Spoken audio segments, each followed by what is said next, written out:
20 ফেব্রুয়ারি 1942 সালে আজকের দিনে আমাদের বিদ্যালয়টা প্রতিষ্ঠা হয়েছে।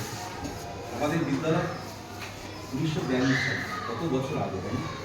সেই সময় যারা প্রতিষ্ঠা করেছিল বিদ্যালয়টা, কত ত্যাগ, কত কষ্ট করে, তখন একদিন ঘর ছিল না, বাগান ঘর তো তখন ঘর ছিল না, গাছের তলায় ক্লাস হতো, শুনেছি। তো যারা বিদ্যালয়টাকে প্রতিষ্ঠা করেছে তাদের জন্যই তো তোমরা আজকে এখানে পড়তে পারছো, তাদের জন্য আমরা এখানে পড়াতে আসতে পারছি। আর হাজার হাজার ছেলে মেয়ে এখান থেকে জ্ঞানের আলো আলোকিত হবে, তারা সমাজের নানা জায়গায় প্রতিষ্ঠিত। তো আজকের দিনে এই বিদ্যালয়ের জন্মদিনের দিনে যারা বিদ্যালয়টাকে প্রতিষ্ঠা করেছে, যারা এই বিদ্যালয়ে পড়াশোনা করেছে, যারা এই বিদ্যালয়ে শিক্ষকতা করেছে, এবং এলাকার যারা গ্রামবাসীরা এবং এলাকার অভিভাবকরা যারা এই বিদ্যালয়কে উন্নয়নে সর্বতভাবে পাশে থেকে যে সহযোগিতা করেছে, তাদেরকে আজকের দিনে আমি কৃতজ্ঞতা জানাই, প্রণাম জানাই।